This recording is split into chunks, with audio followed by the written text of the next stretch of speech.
And থেকে back এন্ডে কীভাবে কাজ করে এটা আমি তোমাদেরকে একটু দেখানোর চেষ্টা করছি। মনে করো তোমাদের কাছে অ্যাড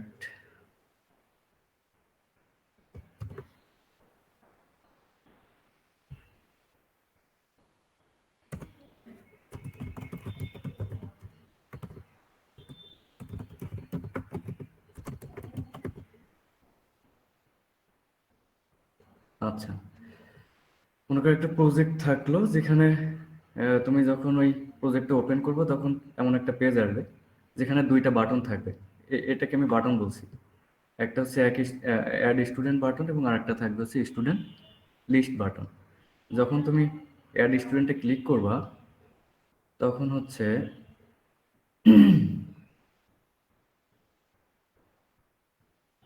তোমার মনে করো কিছু ফিল্ড আসবে, অর্থাৎ একটা ফর্ম আসবে। ফর্মে এমন থাকতে পারে যে full name, roll, contact number, father's name, mother's name,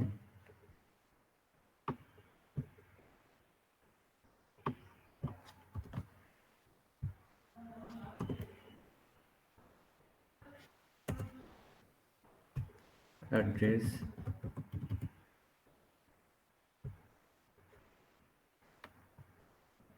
email. যখন অ্যাড স্টুডেন্ট বাটনে ক্লিক করবা তখন এমন একটা ফর্ম আসবে। এটা কিন্তু তোমাদের আমি যে কোর্সটা পড়াচ্ছি এই কোর্সের কোনো অংশ না, এটা জাস্ট সফটওয়্যার ডেভেলপমেন্টের একটি পার্ট। বাট যেহেতু আমরা ডাটাবেজ নিয়ে কাজ করছি, তো আমরা যেহেতু ডাটাবেজ নিয়ে কাজ করছি, রিয়েল টাইম প্রজেক্টের সাথে ডাটাবেজের কানেকশনটা কীভাবে আমি জাস্ট সেটা দেখানোর জন্য তোমাদেরকে এই কাজগুলো করতে বলছি, যেন তোমরা আরও ক্লিয়ারলি বুঝতে পারো কি কাজ হয়। এটাকে মনে করো না যে এটা তোমাদের যে কোর্স পড়াচ্ছি সেই কোর্সের কোনো টপিক। এবং এগুলা থাকবে হচ্ছে ইনপুট বক্স। এগুলা কি বুঝতে পারছো? তোমরা এইচটিএমএল সিএসএস নিয়ে কেউ কাজ করছো? যদি কাজ করে থাকো তাহলে বুঝতে পারবা। এখানে ফুল নেম থাকবে, ফুল নেম এন্ট্রি দেওয়ার অপশন থাকবে, রোল থাকবে, রোল এন্ট্রি দেওয়ার অপশন থাকবে। এভাবে প্রত্যেকটা ফিল্ডেরই এন্ট্রি দেওয়ার অপশন থাকবে। ফাইনালি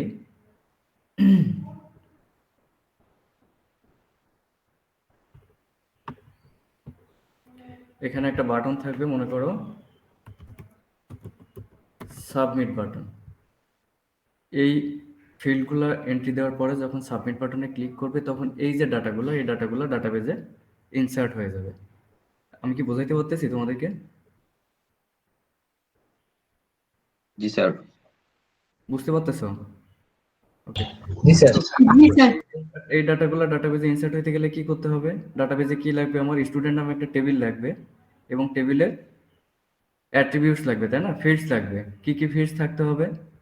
আমাদের এই যে ফিল্ডগুলো এখানে নিচ্ছি, এই ফিল্ডগুলো দিয়ে আমাদের একটা টেবিল তৈরি করতে হবে। ঠিক আছে? বুঝতে পারছো? ওকে।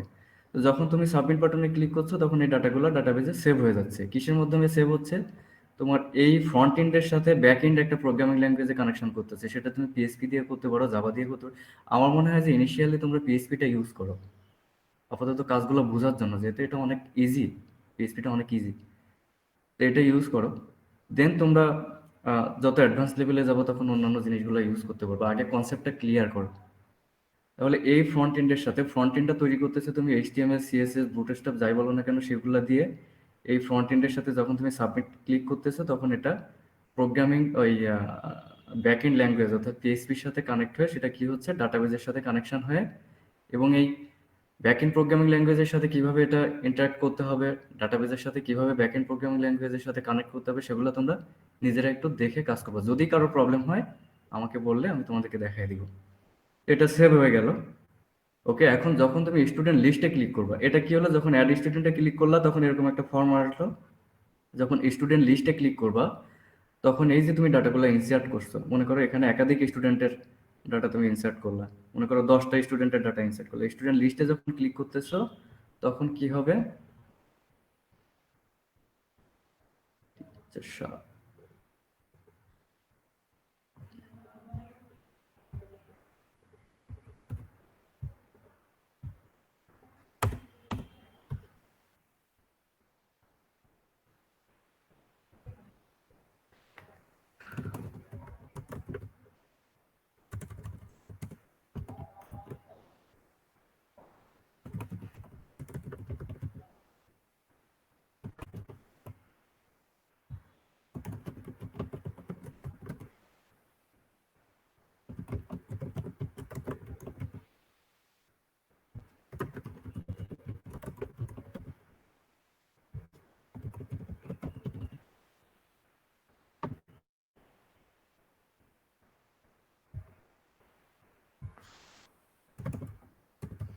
এবং আমি এটা তোমাদের করতে বলতেছি কারণ তোমরা এখন বাসাতে আছো তো, পড়াশোনার প্রেশার অনেক কম। তোমরা এটা একটু কাজ করলে ওয়েব ডেভেলপমেন্ট সম্পর্কে একটু আইডিয়া পাবো। অনেকে তোমরা জানো, আমি জানি অনেকেই অনেক অ্যাডভান্স কাজ করতেছো। তারপরে যারা এখনো শুরু করো নাই, তারা মোটামুটি এগুলো নিয়ে কাজ করতে পারো তোমাদের নিজেদের সুবিধার জন্য। তাহলে আমি যখন স্টুডেন্ট লিস্টে ক্লিক করব, তখন এই যে স্টুডেন্টগুলো এখানে ইনসার্ট করছি, এই স্টুডেন্টগুলো এখানে প্রত্যেকটা স্টুডেন্টের লিস্ট এখানে শো করবে। ঠিক আছে? এইভাবে করে যতগুলো স্টুডেন্ট তুমি ইনসার্ট করবে ততগুলো স্টুডেন্ট এখানে শো করবে। এবং এখানে আরেকটা বাটন থাকবে তোমার,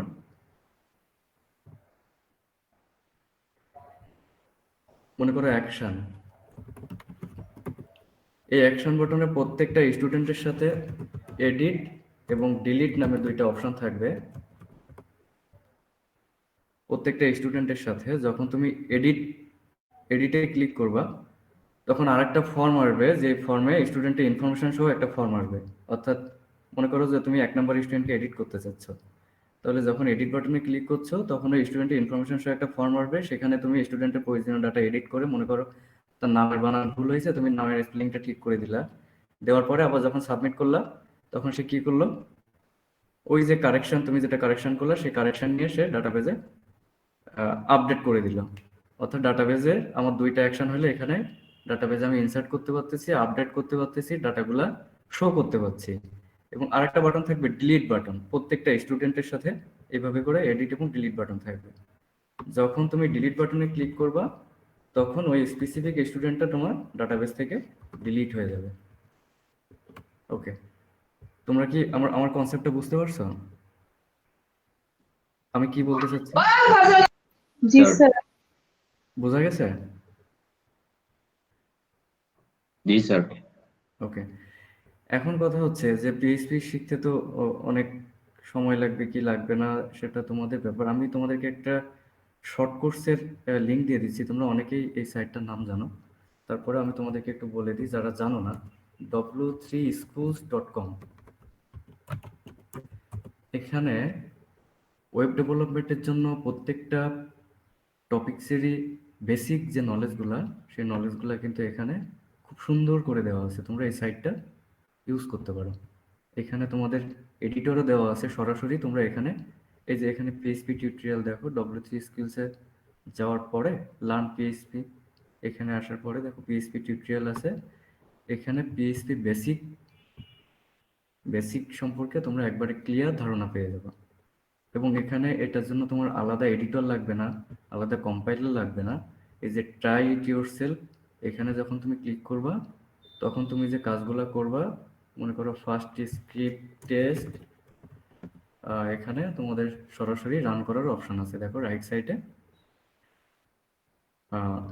তোমাদের এই টেস্ট স্ক্রিপ্ট কিভাবে কাজ করে সরাসরি কম্পাইলার এখানে অ্যাড করা আছে। তো এখানে তুমি পিএইচপি দেখতে পারো, মনে হয় না আমার কাছে আছে। ঠিক আছে, তো এখান থেকে পিএইচপি, এইচটিএমএল, সিএসএস যাই তুমি শিখতে চাও না কেন, বেসিক সম্পর্কে যদি আইডিয়া নিতে চাও, এই যে এইচটিএমএল আছে, সিএসএস আছে, জাভাস্ক্রিপ্ট আছে, সবকিছু সম্পর্কে এখানে একবারে বেসিক আইডিয়াগুলো ক্লিয়ার করে দেওয়া আছে। তোমরা এখান থেকে ওই কোর্সগুলো করে নিতে পারো।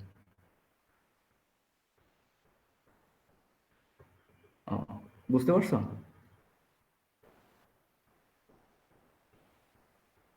আমার কথা কি শোনা যাচ্ছে? জি স্যার। জি স্যার, বুঝতে পারছি। ওকে, ঠিক আছে। তাহলে তোমরা এই এই এই কাজগুলো করতে থাকো। এর মধ্যে যদি কোনো প্রবলেম ফেস করো, তাহলে আমাকে একটু নক দিয়ে আমি তোমাদেরকে বুঝিয়ে দেবো ইনশাআল্লাহ। এখন আমরা মূল টপিকসে আসি। আমাদের আজকের টপিকস হচ্ছে এনটিটি রিলেশনশিপ মডেল।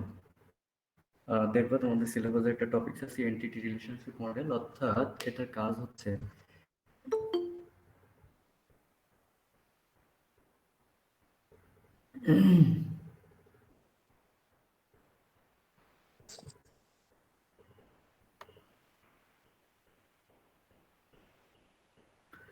আমাদের এখানে টপিকস হচ্ছে ডিজাইন প্রসেস, মডেলিং, কনস্ট্যান্ট ইয়ার ডায়াগ্রাম, ডিজাইন ইস্যুস, উইকেন্ড। আমরা প্রত্যেকটা টপিক নিয়ে একটু আলোচনা করব। প্রথমে আসি হচ্ছে ডিজাইন ফেজ। মনে করো তুমি একটা ডাটাবেস যখন ফিজিক্যালি ডিজাইন করবা, আমরা সেটা আগে বলছি। ফিজিক্যালি ডিজাইন করতে গেলে আমরা যখন মডেলিং করছি তখন কয়েকটা মডেল সেখানে দেখছি, এন্টিটি রিলেশনশিপ মডেল, তারপর আরো কিছু মডেল মনে হয় ওখানে ছিল। তো সেখানে আমাদের সিলেবাসে এন্টিটি রিলেশনশিপ মডেলটা আছে। তো যখন ফিজিক্যালি ডাটাবেস ডিজাইন করতে যাব, তো ফিজিক্যালি ডাটাবেস ডিজাইন করার আগে আমরা একটা মডেলিং করব, অর্থাৎ মডেলটা হচ্ছে আহ, যেটা বলছিলাম একটা নকশা। সেই নকশা দেখে আমি বুঝতে পারবো আমার ডাটাবেজের কয়টা রিলেশনস আছে, অর্থাৎ কয়টা এন্টিটি আছে, কয়টা টেবিল আছে, সেই টেবিলগুলো কতগুলো অ্যাট্রিবিউটস আছে, প্রত্যেকটা টেবিলের সাথে কোন টেবিলের কি সম্পর্ক, এই জিনিসগুলো সাধারণত আমরা এই মডেলটা দেখে বুঝতে পারবো। এবং আমরা ডাটাবেজের টোটাল ফ্লোটা এই মডেল দেখে বুঝে নিতে পারবো যে আমরা ডাটাবেসটা কিভাবে কাজ করছে। তো আমরা যদি এখানে টেকনিক্যাল এখানে যে লেখাগুলো আছে সেগুলো একটু দেখি। The initial phase of database design is to characterize fully the data needs of the prospective database users. তাহলে ডাটাবেস ডিজাইনের ইনিশিয়াল ফেজ হচ্ছে, তুমি যখন কোনো একটা ডাটাবেস ডিজাইন করবা তার প্রথম ফেজ হচ্ছে আসলে ডাটাবেসটা কি কাজ করবে, আমার ইউজারের রিকোয়ারমেন্টস কি। যদি তুমি ইউনিভার্সিটি ডাটাবেস ডিজাইন করতে চাও, তাহলে ইউজাররা আসলে ওই ডাটাবেস দিয়ে কি কি কাজ করতে পারবে, আমাদের ইউজারের রিকোয়ারমেন্টস কি, সেটা আমাদেরকে আগে জানতে হবে। যদি তুমি স্টোর ম্যানেজমেন্ট সিস্টেম তৈরি করতে চাও, তাহলে স্টোর ম্যানেজমেন্ট সিস্টেমের যে ইউজার, সে আসলে কি করতে চাচ্ছে স্টোর ম্যানেজমেন্ট সিস্টেমটা দিয়ে, তার ডাটাবেসে আসলে কি থাকবে, সেই জিনিসগুলো আগে জানতে হবে। তাহলে ডাটাবেস ডিজাইনে ইনিশিয়াল ফেজ হচ্ছে ইউজারের রিকোয়ারমেন্টসগুলোকে ক্যারেক্টারাইজ করা। Next, the designer chooses a data model and by applying the concept of chosen data model, translates these requirements into a conceptual schema of the database. তারপর সেই রিকোয়ারমেন্টসগুলো অ্যানালাইসিস করে designer কি করে, একটা data model choose করে সেই রিকোয়ারমেন্টসগুলোকে data মডেলে convert করে, অর্থাৎ সে একটা কনসেপচুয়াল স্কিমা দাঁড় করে। আমাদের যে রিকোয়ারমেন্টসগুলো আছে একটা ডাটাবেজে, সেই ডাটাবেসগুলোর রিকোয়ারমেন্টসগুলো নিয়ে একটা ডাটা মডেল চুজ করে সেই মডেলটাকে সে বিল্ড আপ করে কি দিয়ে, আমাদের ইউজারদের রিকোয়ারমেন্টস দিয়ে। A fully developed conceptual schema also indicates the functional requirements of the enterprise. In a specification of functional requirement, user describe the kinds of operation that will be performed on the data.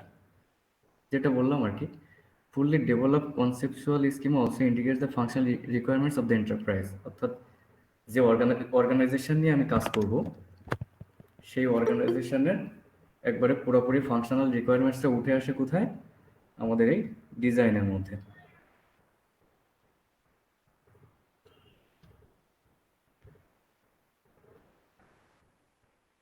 Then আমরা সেই design phases the process of moving from an abstract data model to the implementation of the database proceed into to final design. তাহলে একটা data model থেকে আমরা প্রথমে কি করব, রিকোয়ারমেন্টসগুলোকে data মডেলে কনভার্ট করব এবং সেই ডাটা মডেলটাকে ফাইনালি আমরা ফিজিক্যাল ডাটাবেস ডিজাইনে নিয়ে যাব। তো একটা অ্যাবস্ট্রাক্ট ডাটা মডেল থেকে ফিজিক্যাল ডাটাবেস ডিজাইনে নিয়ে যাওয়ার আগে আমাদেরকে দুইটা ফেজ এখানে ফলো করতে হবে, টু ফাইনাল ডিজাইন। দুইটা ফাইনাল ডিজাইন আমাদেরকে ফলো করতে হবে, একটা হচ্ছে লজিক্যাল ডিজাইন আর একটা হচ্ছে physical design. Deciding on the database schema, database design requires that we find a good collection of relation schema. Business decision, what attributes should we record in the database? Computer science decision, what relation schema should we have and how should the attributes be distributed among the various relation schema. তাহলে এখানে logical ডিজাইনের আবার দুইটা part আছে, একটা হচ্ছে business decision এবং একটা হচ্ছে computer science decision. Business decision বলতে আমরা বলছি what attribute should we record in the database, আমাদের ডাটাবেসের প্রত্যেকটা এন্টিটি কি কি অ্যাট্রিবিউটস থাকবে। এবং আরেকটা ডিসিশন হচ্ছে what relation schema should we have and how should the attributes be distributed among the various relation scheme. প্রত্যেকটা রিলেশন স্কিমা অ্যাট্রিবিউটসগুলো কিভাবে একে অপরের সাথে রিলেটস থাকবে, সেই দুইটা ডিসিশন আমাদের লজিক্যাল ডিজাইনের মধ্যে থাকবে। এবং আরেকটা হচ্ছে physical design, deciding on the physical layout of the database. এবং ওই ডিজাইনের উপর ডিপেন্ড করে, মডেলের উপর ডিপেন্ড করে আমরা ডাটাবেসের ফিজিক্যাল ডিজাইনটা ডিসাইড করতে পারবো যে আমাদের ডাটাবেসের এই ফিজিক্যাল ডিজাইনটা এইভাবে হবে। দেন আমরা আসি হচ্ছে ডিজাইন প্রসেস। এখন মূল এন্টিটি রিলেশনশিপ মডেলটা আসলে কি সেটা আমরা দেখব। এতক্ষণ ডিজাইন নিয়ে আলোচনা করলাম, অর্থাৎ প্রি রিকুইজিট নিয়ে আলোচনা করলাম, কেন আমরা একটা মডেল নিয়ে কাজ করব ডাটাবেস ডিজাইন করার আগে। তো দেখো, এন্টিটি রিলেশনশিপ মডেল ডিজাইন অ্যাপ্রোচের দুইটা ওয়ে আছে।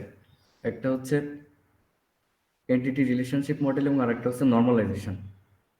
তো আমরা এই চ্যাপ্টারে আসলে এন্টিটি রিলেশনশিপ মডেল নিয়ে আলোচনা করবো, এবং নর্মালাইজেশন যেটা আছে সেই নর্মালাইজেশন প্রসেসটা আমরা নেক্সট যে ক্লাসগুলো আসবে সেই ক্লাসগুলোতে আলোচনা করব।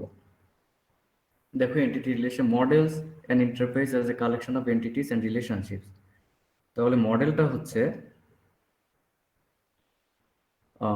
কালেকশন অফ এন্টিটিস এবং সেই এন্টিটিসগুলোর মধ্যে রিলেশনশিপ। আর এন্টিটি বলতে আমরা কি বুঝছি? A thing or object in the enterprise that is distinguishable from other objects. অর্থাৎ এন্টিটি হচ্ছে এক একটা অবজেক্ট। যেমন মনে করো, যদি স্টুডেন্ট ম্যানেজমেন্ট ডাটাবেস থাকে, তাহলে তোমার সেখানে এন্টিটি কি কি হইতে পারে? স্টুডেন্ট একটা এন্টিটি, কোর্স একটা এন্টিটি, তারপর হচ্ছে তুমি যদি রেজাল্ট তৈরি করতে চাও, রেজাল্ট একটা এন্টিটি, এই ধরনের বুকস একটা এন্টিটি। এই ধরনের প্রত্যেকটা টেবিল হচ্ছে এক একটা এন্টিটি। আমরা যদি সিম্পল ভাষায় বলি, এক একটা টেবিল হচ্ছে এক একটা entity describe by set of attributes. এবং এই এবং এই এন্টিটিগুলোকে আমরা কিভাবে ডিসক্রাইব করি? সেট অফ অ্যাট্রিবিউটস দিয়ে ডিসক্রাইব করি। আর তোমরা কি আমার কথা বুঝতে পারতেছো, শুনতে পাচ্ছ? জি স্যার। বোঝা যাচ্ছে? কথা বোঝা যাচ্ছে? জি স্যার। ওকে। তাহলে আমরা যদি এন্টিটি রিলেশনশিপ মডেল নিয়ে কথা বলি, তাহলে এখানে আমাদের দুইটা টার্ম নিয়ে একটু খেয়াল করতে হবে। একটা হচ্ছে এন্টিটি এবং আরেকটা হচ্ছে রিলেশনশিপ। তাহলে এন্টিটি বলতে আমরা কি বুঝি সেটা বুঝতে পারছি। এন্টিটি হচ্ছে থিং অর অবজেক্ট, এবং প্রত্যেকটা এন্টিটিকে ডিসক্রাইব করা হয় কি দিয়ে? সেট অফ অ্যাট্রিবিউটস দিয়ে। এবং রিলেশনশিপ হচ্ছে অ্যান অ্যাসোসিয়েশন এবং সেভারাল এন্টিটিস। অর্থাৎ আমাদের কাছে যদি একের অধিক এন্টিটিস অর একের অধিক টেবিলস থাকে, তাহলে সেই টেবিলস অর এন্টিটিসগুলোর মধ্যে যে রিলেশন, এই রিলেশনটা বোঝানোর জন্য আমরা যেটা ইউজ করে থাকি সেটাকে বলা হচ্ছে relationship, represented diagrammatically by an entity relationship diagram. এবং এই এন্টিটি রিলেশনশিপ মডেলটাকে রিপ্রেজেন্ট করা হয় এন্টিটি রিলেশনশিপ ডায়াগ্রাম দিয়ে। সেটা আমরা সামনের দিকে দেখলে বুঝতে পারবো।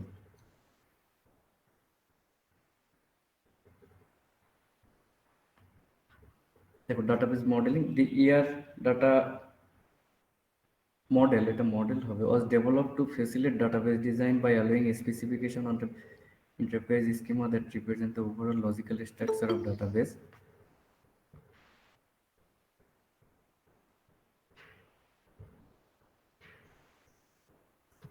তো এতক্ষণ আমি যে কথাগুলো বললাম, আসলে ইয়ার মডেল কেন ডিজাইন করা হয়? ডাটাবেসের লজিক্যাল স্ট্রাকচারগুলোকে রিপ্রেজেন্ট করার জন্য।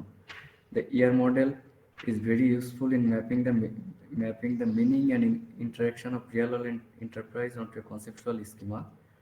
তারপর the ER data model employs three basic concept, একটা হচ্ছে entity sets, relationship sets এবং attributes।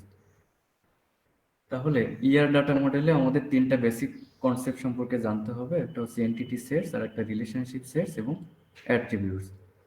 The ER model also has an associated diagrammatic representation, the ER diagram, which can express the overall logical structure of database graphically. এবং finally আমরা কি করব?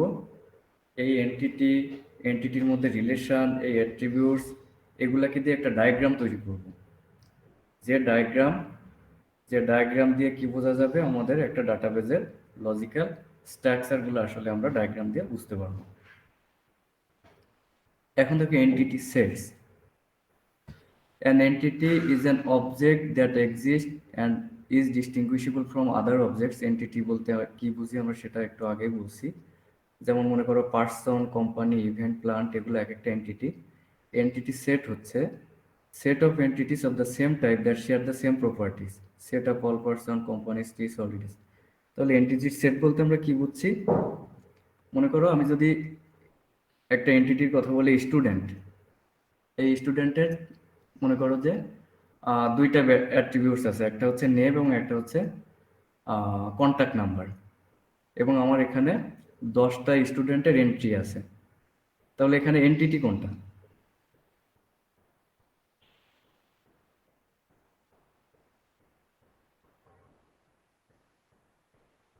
আমি কি বুঝাইতে পারছি?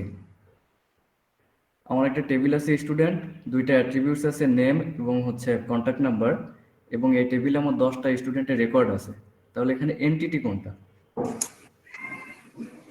স্যার নেম এবং contact number. Name contact number তো attributes.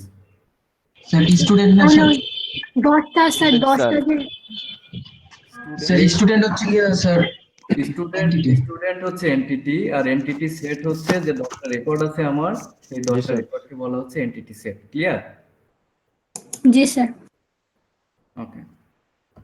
An entity is represented by a set of attributes that is descriptive properties possessed by all members of an entity set. দেখো এখানে একটা এন্টিটিকে কিভাবে ডিসক্রাইব করছে। ইনস্ট্রাক্টর একটা entity, ID, name, street, city, salary, এই যে 5টা ওয়ার্ড আছে এখানে, এগুলোকে আমরা কি বলছি? Attribute sir. Attributes, right. তাহলে এখানে এই 5টা, ইনস্ট্রাক্টর একটা এন্টিটি, তার অ্যাট্রিবিউটস হচ্ছে 5টা। কোর্স একটা এন্টিটি, তার অ্যাট্রিবিউট আছে কয়টা এখানে? 3টা স্যার। কোর্স আইডি, টাইটেল এবং ক্রেডিট। তাহলে এন্টিটি এবং এন্টিটি সেট, এই দুইটা জিনিস কি ক্লিয়ার হয়েছে? জি স্যার। আচ্ছা, আর একটা এন্টিটিতে কি থাকতে পারে? প্রাইমারি কি থাকতে পারে, ফরেন কি থাকতে পারে, এগুলোতে থাকতে পারে। তাহলে subset of attributes form a primary key of the entity set that is uniquely identified is member of the set. তাহলে সেই একটা এন্টিটির কি থাকতে পারে? প্রাইমারি কি থাকতে পারে, যে প্রাইমারি কি দিয়ে আমরা কি করতে পারি? কোনো একটা এন্টিটিকে ইউনিকলি, কোনো একটা রেকর্ডকে ইউনিকলি আইডেন্টিফাই করতে পারি। স্যার তার মানে কি স্যার একটা রেকর্ড থাকলে এনটিটি, আর যে অনেকগুলো রেকর্ড থাকলে এটা এনটিটি সেট? নো, তাহলে স্যার এন্টিটি হচ্ছে টেবিলটার নাম। টেবিলটার নাম? জি স্যার, সেটা তো বুঝছি স্যার। হ্যাঁ, আর রেকর্ড গুলাকে বলা হচ্ছে এন্টিটি সেট। সেখানে ও, তোমার একটা ও। রেকর্ডও থাকতে পারে, একাধিক রেকর্ডও থাকতে পারে। ক্লিয়ার? ও আচ্ছা, জি স্যার, বুঝতে পারছি বুঝতে পারছি। ওকে, এখানে আরেকটু ক্লিয়ার করে দেওয়া আছে, দেখো এন্টিটি সেটস। এখানে ইনস্ট্রাক্টর এবং স্টুডেন্ট নামে কি আছে? দুইটা। ইনস্ট্রাক্টর এবং স্টুডেন্ট নামে কি আছে? দুইটা এন্টিটি। এন্টিটি। আর ইনস্ট্রাক্টর এন্টিটি সেট কয়টা আছে দেখো তো? 6টা। 6টা রেকর্ড নিয়ে একটা এন্টিটি সেট তৈরি হয়েছে, সেটাকে আমরা বলছি ইনস্ট্রাক্টর এন্টিটি সেট। আর এখানে দেখো স্টুডেন্টের রেকর্ড আছে 7টা, যেটাকে আমরা বলছি স্টুডেন্ট এন্টিটি সেট। ক্লিয়ার? জি স্যার। জি স্যার। ওকে, এখন দেখো relationship sets. A relationship is an association among several entities. তাহলে রিলেশনশিপ হচ্ছে একটা অ্যাসোসিয়েশন, যেটাকে বলা হচ্ছে ইন্টারাকশন বিটুইন টু এন্টিটিস। মনে করো আমি যদি একটা এক্সাম্পল দিই, মনে করো ইনস্ট্রাক্টর এবং স্টুডেন্ট। যদি তোমাদের কখনো সুপারভাইজার দরকার হয়, হয়তোবা সামনের সেমিস্টারগুলোতে সুপারভাইজারের দরকার হইতে পারে, যদি তোমরা থিসিস করতে চাও, তাহলে যখন তোমরা থিসিস করবে তখন সুপারভাইজার দরকার হবে। তখন প্রত্যেকটা স্টুডেন্টের জন্য কি থাকবে? একজন করে সুপারভাইজার কিন্তু অ্যাসাইন করা থাকবে। মনে করো একজন টিচারের কাছে কি করতে পারে? একজন টিচারের কাছে একাধিক স্টুডেন্ট থাকতে পারে, অর্থাৎ একজন টিচার একাধিক স্টুডেন্টকে সুপারভাইজ করতে পারে। ঠিক আছে? বাট একজন স্টুডেন্টের কখনো কি থাকবে না? একাধিক সুপারভাইজার থাকবে না একটা স্পেসিফিক প্রজেক্টের জন্য। আমি কি বুঝাইতে পারছি? জি স্যার। জি স্যার। ওকে, এখন দেখো এখানে হচ্ছে ইনস্ট্রাক্টর এবং এটা হচ্ছে স্টুডেন্ট, দুইটা এন্টিটি। এই দুইটা এন্টিটির মধ্যে রিলেশনশিপটা একটু দেখো। রিলেশনশিপ হচ্ছে অ্যাডভাইজার নামে কি আছে? একটা রিলেশনশিপ আছে। তাহলে মনে করো এখানে ইনস্ট্রাক্টর আইডি হচ্ছে এত, ইনস্ট্রাক্টর হচ্ছে ক্রিক।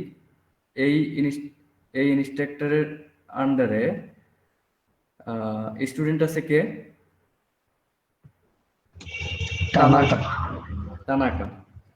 দেখো আরেকজন ইনস্ট্রাক্টর আছে ক্যাটস, যার আন্ডারে স্টুডেন্ট আছে কয়জন? দুইজন। দুইজন, একটা হচ্ছে শঙ্কর, একটা হচ্ছে ঝং। তাহলে এই যে ইনস্ট্রাক্টর এবং স্টুডেন্টের মধ্যে যে রিলেশনশিপ সেট, সেটাকে আমরা নাম দিচ্ছি হচ্ছে অ্যাডভাইজার হিসেবে। তো এই দুইটার মধ্যে যদি আমি সম্পর্ক করতে চাই এবং সেটা যদি এন্টিটি রিলেশনশিপ ডায়াগ্রাম দিয়ে লিখতে চাই, তাহলে এমনভাবে লিখবো যে ইনস্ট্রাক্টর থাকবে লেফট সাইডে, স্টুডেন্ট থাকবে রাইট সাইডে, এবং মাঝখানে একটা ডায়মন্ড আকৃতির সিম্বল দিব, সেটার মাঝখানে লিখবো সে অ্যাডভাইজার। সেটা আমরা সামনে দেখবো যে কিভাবে একটা এন্টিটি লিখতে হয়, কিভাবে অ্যাট্রিবিউটস গুলো ডিফাইন করতে হয়, এন্টিটি রিলেশনশিপ ডায়াগ্রামে কিভাবে রিলেশনশিপ সেট ডিফাইন করতে হয়, এই জিনিসগুলো আমরা সামনের স্লাইডগুলোতে দেখবো। আপাতত জেনে রাখো যে দুইটা টেবিলের মধ্যে, দুইটা এন্টিটির মধ্যে রিলেশনশিপ তৈরি করতে গেলে একটা রিলেশনশিপ নেম থাকতে হবে। তাহলে এই ইনস্ট্রাক্টর এবং স্টুডেন্টের মধ্যে যদি আমরা রিলেশনশিপ তৈরি করতে চাই, সেটা নাম দিয়ে রাখছি আমরা, কি নাম দিয়ে রাখছি? অ্যাডভাইজার। ক্লিয়ার? জি স্যার। ওকে, জি স্যার। এই রিলেশনশিপ দিয়ে আমি বুঝাইতে পারবো যে ইনস্ট্রাক্টরের সাথে অবশ্যই স্টুডেন্টের সম্পর্ক আছে এবং সম্পর্কটা হচ্ছে অ্যাডভাইজার। ওকে, আবার কি হইতে পারে দেখো, an attribute can also be associated with a relationship set. An attribute can also be associated with a relationship set. তাহলে রিলেশনশিপ সেটেরও কিন্তু অ্যাট্রিবিউটস থাকতে পারে। এখানে মনে করে এখানে এন্টিটি আছে কি কি?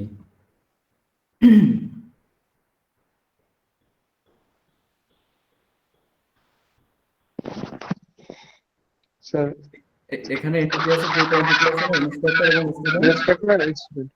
এবং এই দুইটা এন্টিটির মধ্যে রিলেশনশিপ সেট আছে, সেটার নাম কি? অ্যাডভাইজার।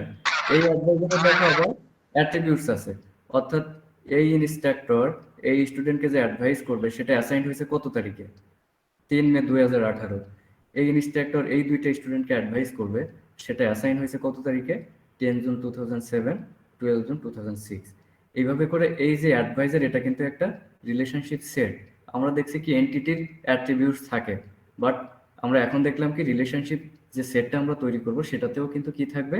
অ্যাট্রিবিউটস থাকবে। তোমরা আরো ক্লিয়ার হবা। আপাতত এটা জেনে রাখো যে রিলেশনশিপ সেটের অ্যাট্রিবিউটস থাকবে। For instance, the advisor relationship set between entity sets instructor and student may have the attribute date which tracks when the student started being associated with the advisor.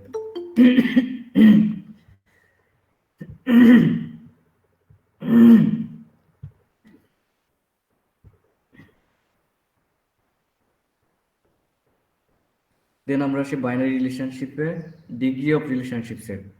Relationship সেটের degree সম্পর্কে আমরা একটু কথা বলি। দেখো, binary relationship বলতে আমরা কি বুঝছি? Involve two entity sets, most relationship sets in a database system are binary. Binary relationship বলতে হচ্ছে রিলেশন থাকবে মাত্র দুইটা কিসের মধ্যে?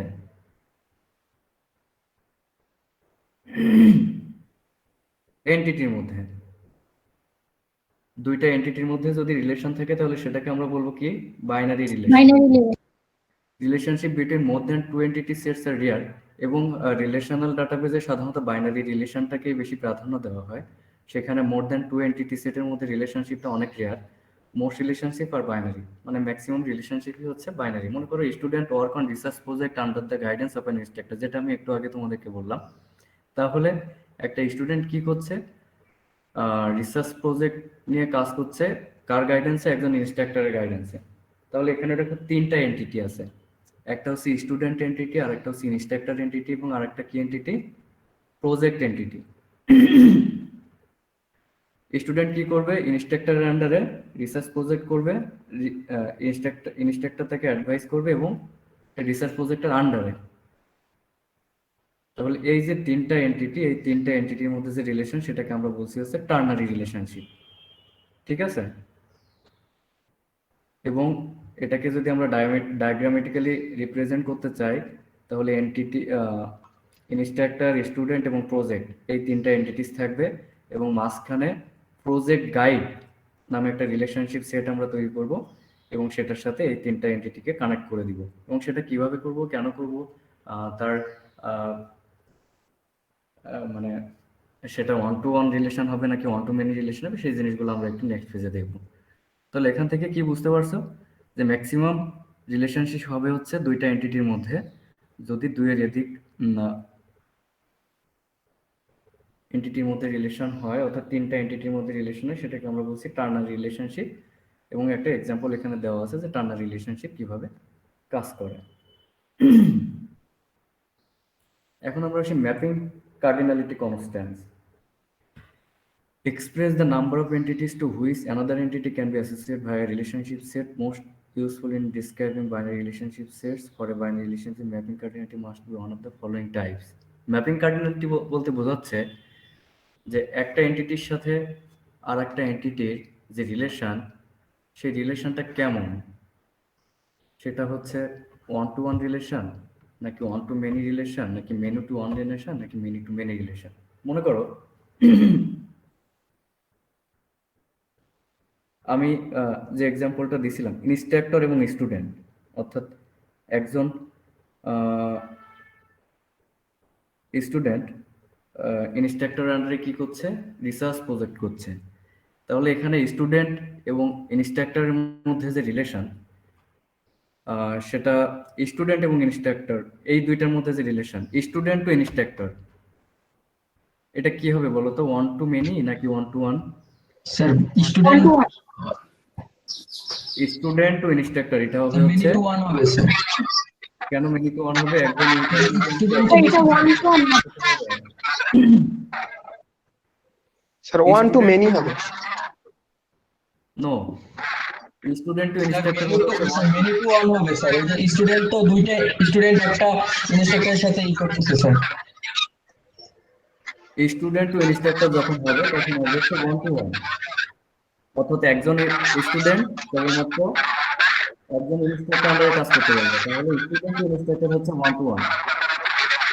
রাফসান মিউট কর। বুঝতে পারছো কি? স্যার আবার একটু স্যার আরেকবার একটু বলেন।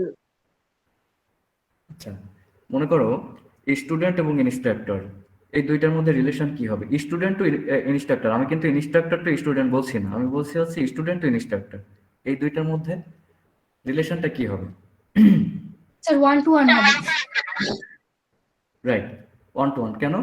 কারণ হচ্ছে একজন কারণ স্টুডেন্ট একটা এন্টিটির সাথে আরেকটা হ্যাঁ, একজন স্টুডেন্ট একাধিক ইনস্ট্রাক্টর আন্ডারে কাজ করতে পারবে না, একজন স্টুডেন্ট কি করতে পারবে, একজন ইনস্ট্রাক্টর আন্ডারে কাজ করতে পারবে। এই কারণে স্টুডেন্ট টু ইনস্ট্রাক্টর হবে হচ্ছে ওয়ান টু ওয়ান।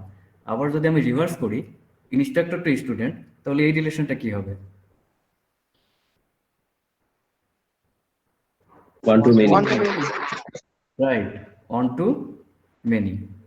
আচ্ছা, আমরা আরো একটু ক্লিয়ার হবো, একটু দেখো ম্যাপিং কার্ডিনালিটিসটা দেখি। এখানে দুইটা এন্টিটি আছে, একটা হচ্ছে এন্টিটি এ এবং আরেকটা হচ্ছে এন্টিটি বি। এখানে এন্টিটি সেটস আছে, দেখো A1 A2 A3 A4, এগুলো হচ্ছে এন্টিটি সেট।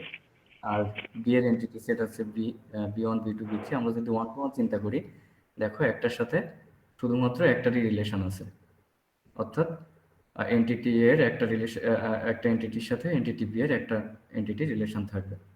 অনুরূপভাবে আমরা যদি ওয়ান টু মেনির কথা চিন্তা করি, একটু গ্রাফটা দেখো, এ টু বি যদি ওয়ান টু মেনি চিন্তা করি, সেটা হবে হচ্ছে এর যে কোনো একটা রেকর্ডের সাথে বি এর যে কোনো দুইটা রেকর্ডের সম্পর্ক থাকতে পারে। ক্লিয়ার? জি স্যার। এখন আমরা যদি মেনি টু ওয়ান চিন্তা করি, মেনি টু ওয়ান হচ্ছে, অর্থাৎ এ টু বি যদি মেনি টু ওয়ান চিন্তা করি, তাহলে মেনি টু ওয়ান অর্থাৎ এ এর অনেকগুলো এন্টিটির সাথে, অর্থাৎ এর একাধিক এন্টিটির সাথে বি এর একটা এন্টিটি সম্পর্ক থাকবে। ঠিক আছে? জি স্যার। মেনি টু ওয়ান, সেটাকে আবার ওয়ান টু মেনিও বলা যায়। মানে ওয়ান টু মেনি যেটা, many to sir one, one to many এর উল্টাটাই হচ্ছে many to one। One to মেনির রিভার্সটাই কিন্তু মেনি টু ওয়ান। আর মেনি টু মেনি হচ্ছে যেভাবে তোমরা চিন্তা করো আর কি, এর একাধিক এন্টিটির সাথে, এন্টিটি সেটের সাথে বি এর একাধিক রেকর্ডের সম্পর্ক থাকবে, মেনি টু মেনি। স্যার ফার্স্টে যে স্টুডেন্ট আর ইনস্ট্রাক্টর দেখাইছিলেন ওখানে তো স্যার মেনি টু ওয়ান ছিল স্যার। ওই যে দুইটা স্টুডেন্ট একটা ইনস্ট্রাক্টরের আন্ডারে কাজ করছে, যদি স্টুডেন্ট আর ইনস্ট্রাক্টর চিন্তা করি স্যার। স্টুডেন্ট আর ইনস্ট্রাক্টরের কথা যদি চিন্তা করি, হ্যাঁ স্যার, ওইখানে স্যার দুইটা স্টুডেন্ট একটা টিচারের সাথে কানেকশন স্যার, ইনস্ট্রাক্টর একটা টিচারের সাথে। স্যার এক্ষেত্রে স্যার 1 to 1ও থাকে আবার মেনি টু 1ও থাকে স্যার, মানে একই সেটের মধ্যে। হ্যাঁ, ওটাকে মেনি টু ওয়ানও বলা যায়। জি স্যার। ওটাকে মেনি টু ওয়ানও বলা যায়। ঠিক আছে? মানে স্যার মেনি টু 1 এর মধ্যে স্যার 1 to 1ও আছে আবার মেনি টু 1ও আছে স্যার। হ্যাঁ, মেনি টু ওয়ানের মধ্যে ওয়ান টু ওয়ানও আছে, আবার মেনি টু ওয়ানও আছে। এখন ব্যাপার হচ্ছে সেটা ডিপেন্ড করবে তোমার তুমি ওই এন্টিটিটাকে কিভাবে ডিজাইন করতে চাও আসলে। তুমি ওই এন্টিটিটাতে ডাটা কি ধরনের ডাটা রাখতে চাও সেটার উপর ডিপেন্ড করবে, সেটা তুমি মেনি টু ওয়ান করবে নাকি ওয়ান টু মেনি করবে। তবে আমরা যেটা দেখলাম সেটা হচ্ছে আমরা যে গত এক্সাম্পলটা দিলাম সেটার সাথে ওয়ান টু ওয়ানও থাকতে পারে, আবার মেনি টু ওয়ানও হইতে পারে। জি স্যার। ঠিক আছে? আচ্ছা, আমরা এখন দেখি হচ্ছে কমপ্লেক্স অ্যাট্রিবিউট। অ্যাট্রিবিউটস হচ্ছে বিভিন্ন ধরনের অ্যাট্রিবিউটস আছে এখানে। অ্যাট্রিবিউটসের টাইপগুলো দেখো, একটা হচ্ছে simple and composite attributes, single valued and multi valued attributes, ডেরাইভড attributes. তাহলে অ্যাট্রিবিউটসের টাইপগুলো কি কি? Simple and composite attributes, single valued and multi valued attributes এবং ডেরাইভড অ্যাট্রিবিউটস। দেখো আমি যদি একটু এক্সাম্পল দিই, সিম্পল অ্যাট্রিবিউটস হচ্ছে, মনে করো যে একটা স্টুডেন্ট টেবিলে স্টুডেন্টের রোল নাম্বার আছে, নেম আছে, আর কি থাকতে পারে, স্টুডেন্টের রোল নেম, এ ধরনের অনেক কিছু থাকতে পারে। এখন রোল নাম্বার যে অ্যাট্রিবিউটসটা আছে সেটা হচ্ছে একটা সিম্পল অ্যাট্রিবিউট, অর্থাৎ এটাকে আবার কি বলা যায়, সিঙ্গেল ভ্যালুডও বলা যায়। আচ্ছা, আমরা দেখি কম্পোজিট অ্যাট্রিবিউটসটা একটু দেখো, তারপর সিম্পল অ্যাট্রিবিউট বুঝতে পারবা। মনে করো স্টুডেন্টের নেম যদি থাকে, তাহলে একটা স্টুডেন্টের কি থাকতে পারে, ফার্স্ট নেম থাকতে পারে, মিডিল নেম থাকতে পারে, লাস্ট নেম থাকতে পারে।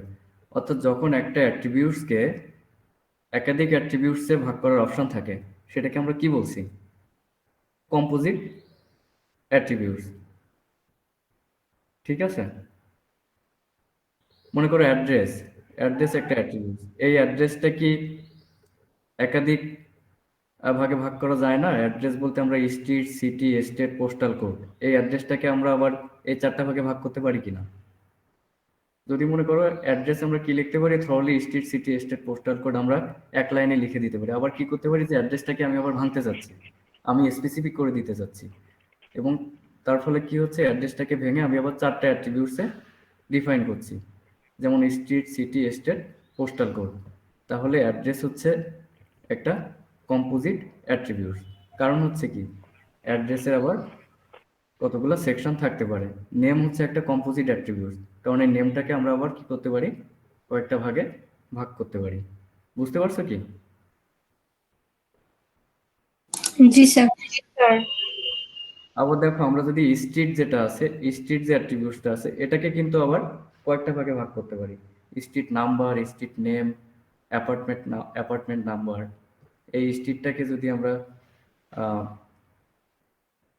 আবার একটু স্পেসিফিক্যালি ডিফাইন করতে চাই, তাহলে সেটাকে আবার কয়েকটা ভাগে ভাগ করতে পারি। তাহলে এখানে স্ট্রিট হচ্ছে একটা কম্পোজিট অ্যাট্রিবিউট, কারণ এই প্রত্যেকটারই একটা করে ডিভাইডেশন থাকতে পারে। এখন মনে করো রোল নাম্বার কি তুমি অন্য কোনো ভাগে ভাগ করতে পারবা? কন্ট্যাক্ট নাম্বার, ফোন নাম্বার, না স্যার। স্যার এগুলোতে সিম্পল অ্যাট্রিবিউট। এগুলো হচ্ছে সিম্পল অ্যাট্রিবিউটস। আরেকটা দেখো, সিঙ্গেল ভ্যালুড অ্যাট্রিবিউটস এবং multi valued attributes. Single valued attributes হচ্ছে যে অ্যাট্রিবিউটসগুলো একটি মাত্র ভ্যালু থাকবে। মনে করো রোল নাম্বার একটাই ভ্যালু, তারপর হচ্ছে সিটি একটাই ভ্যালু, ডিস্ট্রিক্ট একটাই ভ্যালু। এগুলো হচ্ছে সিঙ্গেল ভ্যালুড অ্যাট্রিবিউট। আর মাল্টি ভ্যালুড হচ্ছে যে অ্যাট্রিবিউটসগুলো একাধিক ভ্যালু হওয়ার সম্ভাবনা আছে। মনে করো ফোন নাম্বার, এখানে কি হইতে পারে, একজনের একাধিক ফোন নাম্বার থাকতে পারে, তাই নাকি? জি স্যার। তাহলে এই যে অ্যাট্রিবিউটসগুলো, সেগুলোকে আমরা বলছি হচ্ছে মাল্টি ভ্যালুড অ্যাট্রিবিউটস। আমাদের টাইম কি অনেক হয়ে গেছে? আর একটু কন্টিনিউ করব? স্যার এই পর্যন্ত থাকলে ভালো হয়। আচ্ছা, আমি এই স্লাইডটা শেষ করে দিই। তারপর আছে মনে করো derived attributes can be computed from other attributes. মনে করো যে অ্যাট্রিবিউটসগুলো আমি ইনিশিয়ালি কোনো ভ্যালু অ্যাসাইন করি নাই, আমি চিন্তা করছি কি এই ভ্যালুগুলো ক্যালকুলেট করে আমি সেই ভ্যালুগুলোর মান বসাবো, সেগুলোকে বলা হচ্ছে ডিরাইভড অ্যাট্রিবিউটস। মনে করো এজ, এজ তো মানুষের ডে বাই ডে চেঞ্জ হয়, তাই না? তাহলে মনে করো আজকে একজনের এজ যেটা আছে কালকে সেটা থাকবে না, তাহলে আমি চাচ্ছি আমি যে এজ ভ্যালুটা আছে সেই ভ্যালুটা কি করব, কোনো একটা এসকিউএল কুয়েরি এক্সিকিউট করে সেই ভ্যালুটাকে আমি আপডেট করব। তাহলে এটাকে কি বলা হচ্ছে, ডিরাইভড অ্যাট্রিবিউটস। বুঝতে পারছো? মনে করো তোমার ডেট অফ বার্থ দেওয়া আছে, সেই ডেট অফ বার্থ থেকে ক্যালকুলেশন করে আমার যে এজ আছে সেই এজ অ্যাট্রিবিউটসটাকে আমি প্রত্যেক দিনই আপডেট করে দিব। এটাকে বলা হচ্ছে ডিরাইভড অ্যাট্রিবিউটস।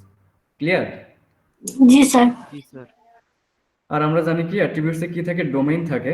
ডোমেইন বলতে কি বুঝি বলো তো, যে set of permitted values for each attributes, অর্থাৎ প্রত্যেকটা অ্যাট্রিবিউটসে কিছু ক্যারেক্টারিস্টিক্স থাকে, সেটা ইন্টিজার টাইপ হবে নাকি ডাবল হবে নাকি ক্যারেক্টার হবে নাকি টেক্সট হবে, সেগুলোকে বলা হচ্ছে সেটা কত কত ক্যারেক্টার কত লেন্থের হবে, সেই জিনিসগুলোকে আমরা ডিফাইন করে দিই, সেটাকে বলা হচ্ছে ওই স্পেসিফিক অ্যাট্রিবিউটসের ডোমেইন। ক্লিয়ার? জি স্যার। ওকে, তাহলে আমি আজকে এই পর্যন্ত রাখলাম। আর তোমাদেরকে যেটা বললাম যে আমি যে ছোট একটা প্রজেক্টের কথা বললাম, এটা আসলে কোর্সের কিছু না, কোর্সটাকে আরো ক্লিয়ারলি বোঝানোর জন্য তোমাদের সাথে যেন এটা একটা প্র্যাকটিক্যালি ইন্টারাকশন থাকে, সেটার জন্য তোমাদেরকে এই কাজটা করতে বললাম। এবং এটা যে করতেই হবে তার কোনো কথা নাই, তোমরা যদি ইচ্ছা করো করবা, না করলে তার কোনো রেস্ট্রিকশন নাই। আর তার জন্য আমি তোমাদেরকে একটা লিঙ্কও দিয়ে দিছি, তো ওই লিঙ্কটা ফলো করবো, আশা করি তোমরা খুব সহজে জিনিসগুলো বুঝতে পারবে। ঠিক আছে, আজকে এ পর্যন্ত রাখি তাহলে। জি স্যার, আসসালামু আলাইকুম। আসসালামু আলাইকুম স্যার। Okay sir. আসসালামু আলাইকুম।